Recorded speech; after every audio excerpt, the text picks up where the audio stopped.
Hello, everyone. Welcome to Her Path, the podcast for busy women looking for lives full of health, happiness, and purpose. And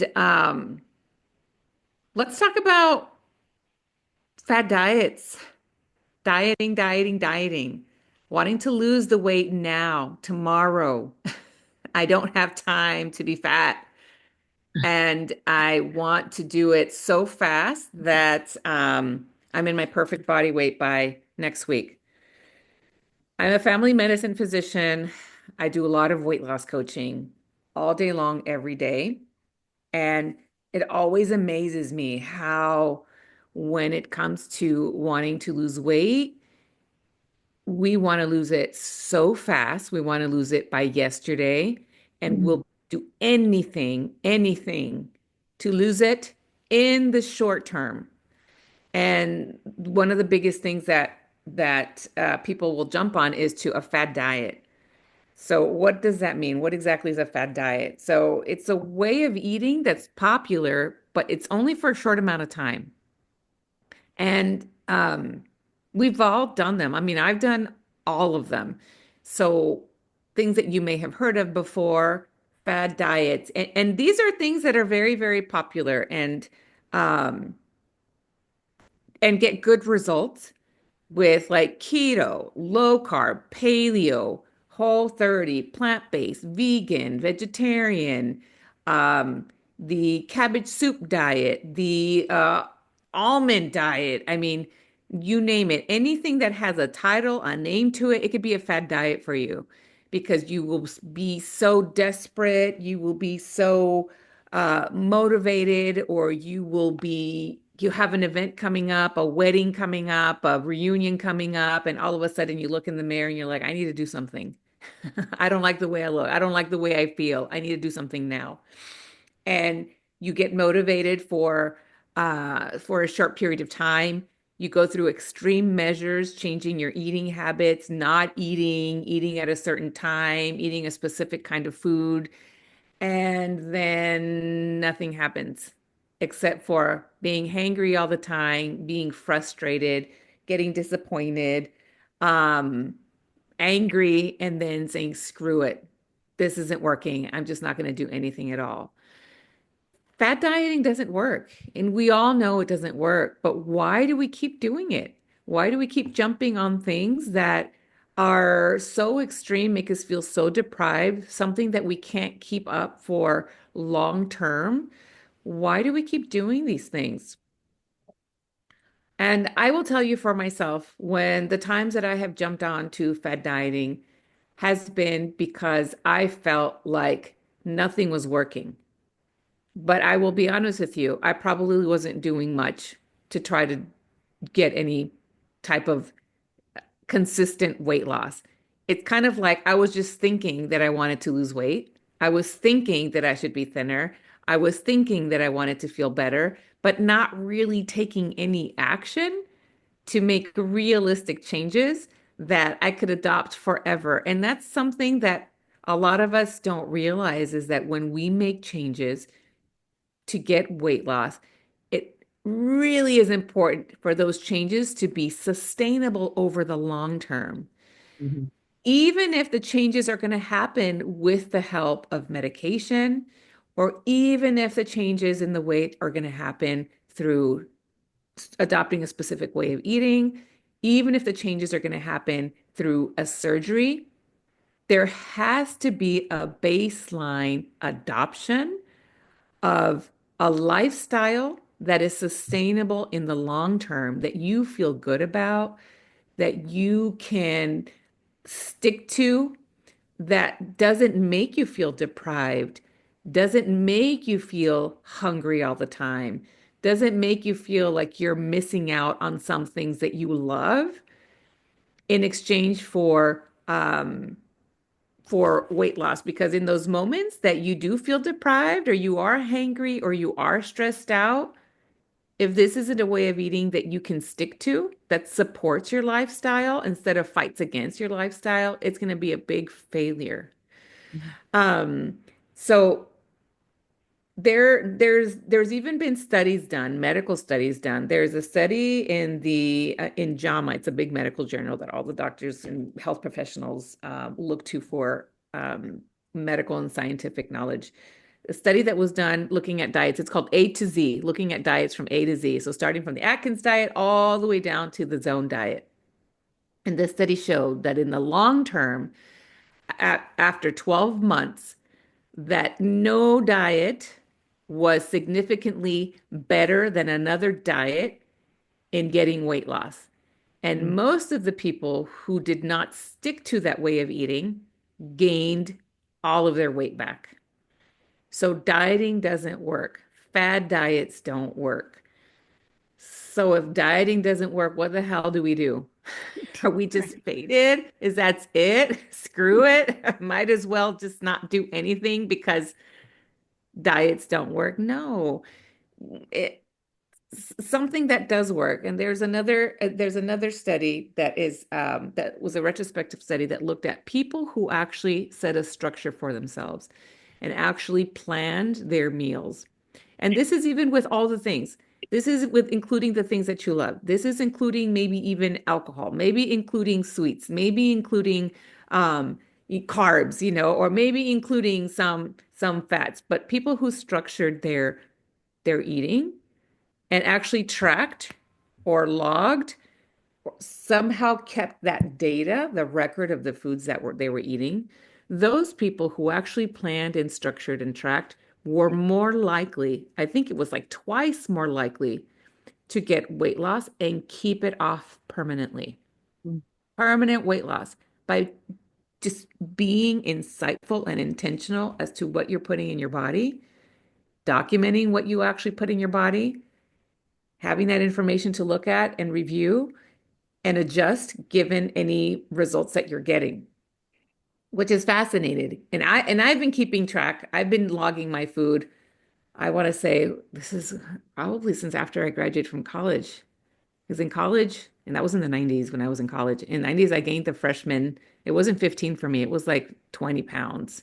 Mm. Probably more than that. But I didn't weigh myself at that time. I really didn't pay attention. All I know is that I had to keep buying bigger, bigger clothes.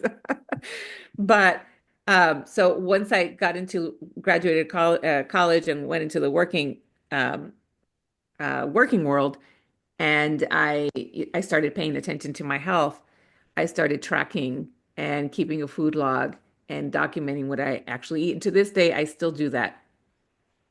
Probably not as consistently, but it is very insightful to keep track of what I'm eating, and a lot of the times it's the same kind of foods on rotation, and that has been what has been most helpful in helping me keep weight off, maintain my weight loss, um, or sometimes if I, want to gain a little bit of weight, I know that's crazy that we want to gain weight, but for me, I'm perimenopausal, so I need to have muscle mass, so I need to have good muscles, and to do that, protein, it helped me keep track of how much protein I'm eating to make sure that I'm actually eating enough for my body because not eating enough, especially for women who are um, at this age, perimenopausal, we absolutely need that nutrition to help with our hormonal balance, to help with our muscle mass, to help with our energy, to help with our brain focus and concentration. And not eating enough can also make it challenging to lose weight. I know that's crazy, like needing to eat more to lose weight. That doesn't make sense, but that's everybody's dream. But it's not eating more cookies, cakes, ice creams, milkshakes. It's eating more vegetables and eating more lean proteins. Um, so what are y'all's input, Elise and Nancy, about, fad dieting and wanting to get the weight off like now, tomorrow? I don't have time to have this love handle in this dress when I have a, spring break coming up. Right. For sure, I've done fad dieting and I know it doesn't work because I've gained it all back. So I'm back on the, I don't know, do you think intermittent fasting is a fad? So it can be if you're not adopting it as a lifestyle. So that's the trick, is something that you can continue to do Right. forever, right? And I do intermittent fasting too. I do So too. for those people who don't know, yeah, intermittent fasting is kind of like a schedule that you set yourself for when you will eat and when you will not eat. so that you give during that not eating period, it's called the fasting period. During that time, you allow certain hormones to go back down to baseline, like your insulin hormone, which is like the fat storage hormone, the growth hormone can cause some inflammation if it's overly secreted. Less of that so that your body can actually dig into your stores for fuel and release some locked up vitamins and hormones and good stuff that's locked up in your fat, allow it to be available for use. But that usually happens in the fasted state. Yeah, And so I do some form of intermittent fasting. I do. right. That's what I do Yeah. now. I think it helps better for me anyway. I think the fad diets create the yo-yo dieting, and I really think that goofs up people's metabolic rate because I think your metabolism will slow down, which is not what people want. They want to increase their metabolic rate. Right. But we've been taught that carbs are the enemy, which they're not because they fuel our energy, our hormones, and our gut health.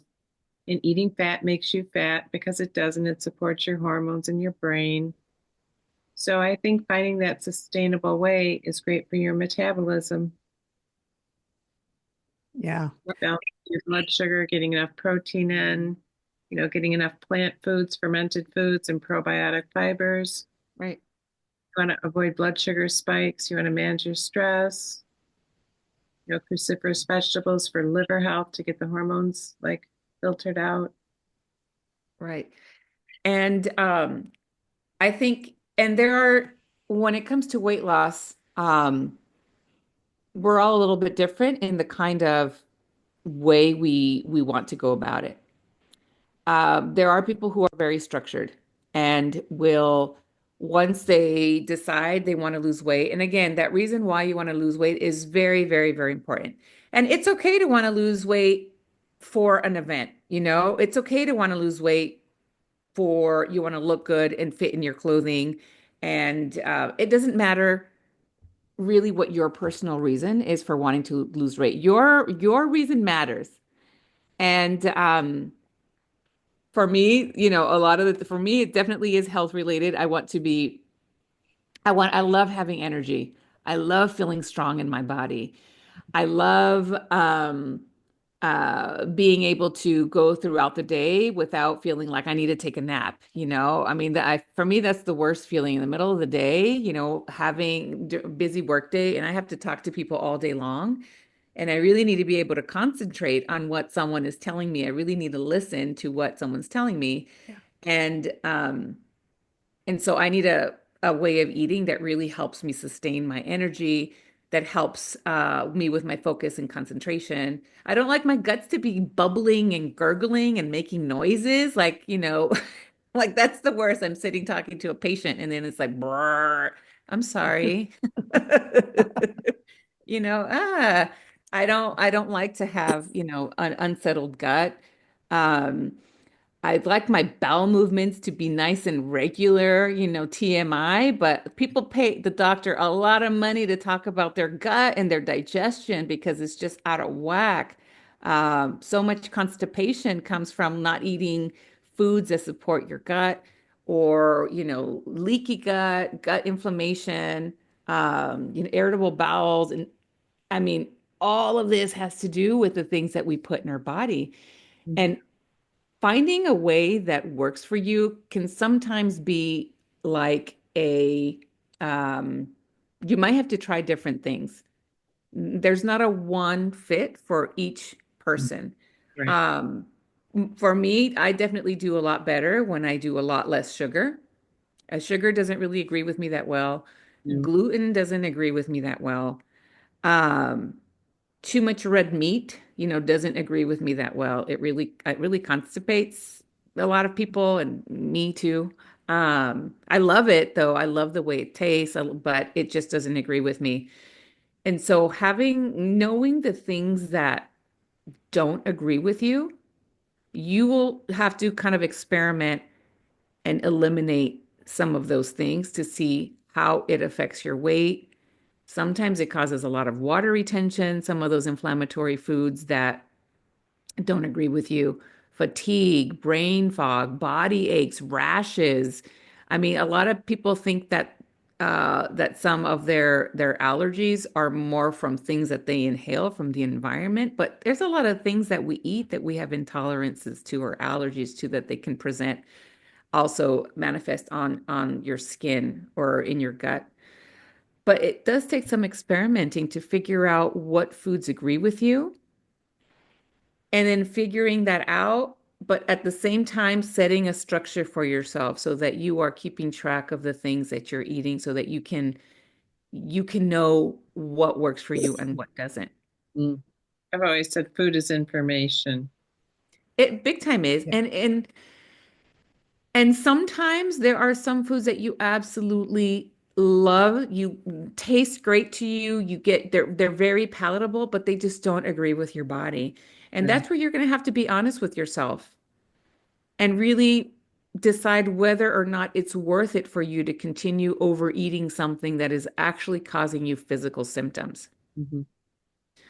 Um, People see me at the doctor's office all the time. Doctor, I eat this and it makes me sick. And so, I mean, there's medicine for heartburn. Yes, there's medicine for stomach unrest. There is medication for gas. There is medicine for stomach crampings. There's medicine for chronic diarrhea, all of that. But really getting to the underlying root as to what is causing this, especially if it's dietary, I mean, that is really honestly the better solution instead of having a symptom and then taking something else from a symptom for the symptom of that, and then having a side effect from that medication or treatment, and then taking something else for that side effect. And then it's just snowballs with all kinds of uh, things where it's something that could be addressed by eliminating or restricting or less often smaller portions of things that are n not agreeing with you. That's fascinating because I had a client a few years ago and she was being worked up for MS, multiple sclerosis. And through my testing, I determined she was sensitive to gluten. And when she got rid of that, all of her neurological symptoms went away. Oh my God, that's amazing. Wow. Yeah. See? Yeah, Yeah, that is Wow. amazing. that was Yeah, right. And um, so making these lifelong sustainable changes are key. And the biggest thing that I would want anyone to get out of this is really being intentional and setting a plan for yourself is where you're going to have the most success and pick any plan, honestly.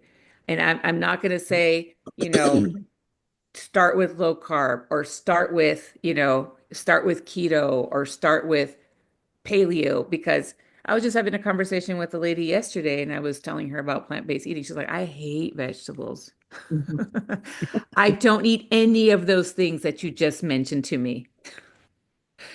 And so I said, okay, that's okay. That's okay. I was trying to provide, some kind of starting point for Right. for you to help you with your symptoms.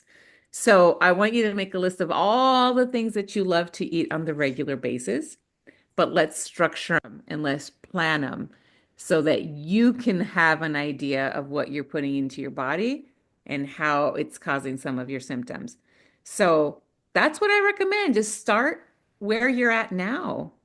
If you are wanting to get some weight loss, you want to plan a structure for yourself, and you just want a starting point, just start tracking what you're doing now. And there's a lot of free apps online. My favorite one to use is actually my Fitness Pal, but I know there's a lot of other newer ones that are out there and it's free. And so start keeping track of what you're putting in your body. Every lick, bite, drink, taste. Because honestly, if you don't keep track of that stuff, that adds up to weight that's not being lost by the end of the day. Mhm. And so, a handful of nuts, a handful of M&Ms, a couple scoops of the ice cream in the freezer, a couple sips of that juice, all of those things by the end of the day could be like a whole extra meal that was eaten. Do you But think timing plays a role? I'm Timing? sorry? Do you think timing plays a role when you eat? Yes, and so not only just structuring what you're going to eat, but when you're going to eat it. Yeah. And so, and for someone who's not, wanting to do intermittent fasting, that's fine. Structure your breakfast at what time you're going to have your breakfast. Structure your lunch for when you're going to have your lunch. I definitely do feel, though, that dinner should be the last meal and it should be definitely way before bedtime, preferably before it gets, really dark. And because we have a circadian rhythm We that our do. body, our organs are actually working when it's daytime. And then when it starts getting dark and into bedtime, our gut needs to go to sleep too. Our gut needs to rest, digest, and heal. And Yeah. so I usually like for dinner to be the last meal, definitely way before 8 p.m. Right. Yeah. Okay. Let me ask you about the weight loss medication. So these injections. That's such a big deal right now, and millions of people are using them. Is that considered a fad or is that considered a treatment? Well, I, It can be both. It can okay. totally be both. So the weight loss medication, so we in the medical field, obesity for people who have obesity, and there's a whole calculation to calculate based on body mass index. And I know it's not the best measure, but that's the easy and quickest one that we can get from height to weight ratio. Um, for people who have obesity or a body mass index of greater than 30, there are a lot of studies that show that there could be increased risk of medical conditions that cause disability or premature death, cardiovascular, increased risk of cancers, which are leading cause of death in this country. So those weight loss medications can be life savings for people with obesity. Obesity is a chronic disease, meaning people who use the weight loss medications for obesity will benefit from being on it long term. Okay. So as a treatment for obesity, that is a treatment. Now, as a trend, those are my friends who have, some weight to lose, but are wanting to do it fast to get into that dress or to look like they did when they were in their teens. And we want to use that obesity medicine. We want to use that medication just to get those few pounds off here and there, not thinking about make really or being very motivated about making lifestyle changes that can lead to long-term success in keeping weight off. And so in that sense, yes, it can be a fad. And there's a lot of like online, it's very, very accessible. It costs money. And so there is a price to it and it can be pretty pricey. But for people who are looking for a quick fix, that can be a fad. Okay. But for people who have obesity or who have diabetes, these and are you using it in addition to lifestyle changes for long-term treatment of their medical condition, then that is treatment and that is life-saving treatment. Yeah. Good. Thank you for clarifying that because you can get caught up with, it's just everywhere and people are talking about it. And is it a fad or is it a treatment? And I like how you said they were both. Yeah, it can be a little bit both. And I will have like, people come to see me about the medications and their normal weight, or maybe even on the lower end of the weight spectrum, asking about the weight loss medications. And so really asking about being very curious about what their whys are for wanting to be for wanting access to this medication or wanting to lose more weight. I look at it at that point because I'm a medical doctor, so I look at it on a medical standpoint, and there are guidelines for using those weight loss medications. And so body mass index is one of the guidelines that we use to indicate um, to help guide us on who would be appropriate for that. But there are a lot of places that you can get it online where they don't follow medical guidelines. Got it. So fad diets, thumbs up, thumbs down. Big thumbs down on fad diets. Yep. Yep. Yeah. So lifestyle changes, adopting changes that you can keep doing forever and ever and ever and ever. And I say that all the time, forever and ever. When people come in and they're doing something specific to lose weight, we congratulate them, we celebrate. And then the next question, can you keep doing this forever and ever? Because the minute you stop, Right. just eating a Diet Coke and a Cheeto every day to lose weight. The minute you start eating food, the minute you stop that, the weight is going to come right back and then more. So it has to be a permanent lifestyle change that is realistic for you to continue forever and ever. And the one way, the one thing that you can do to start is keep track of what you're actually doing that's working for you or that's not working for you so that you can make some small changes. This was so helpful. Thank you, Gabby and Nancy, for sharing both of your expertise in this area. I'm sure our listeners are getting a lot out of this conversation. It was fun. And yeah, we will definitely have some more conversations on this as time goes by because this is something that we all deal with. We all want to be healthy. We all, and then as we get older, it definitely gets more challenging and metabolism changes. Our body's needs do change.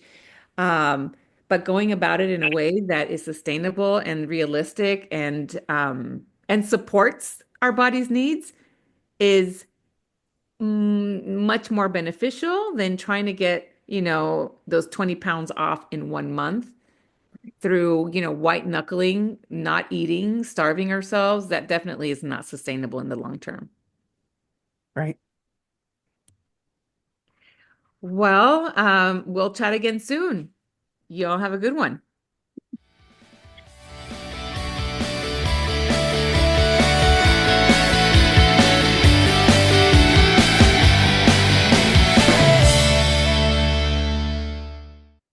Hey, one more thing before we leave.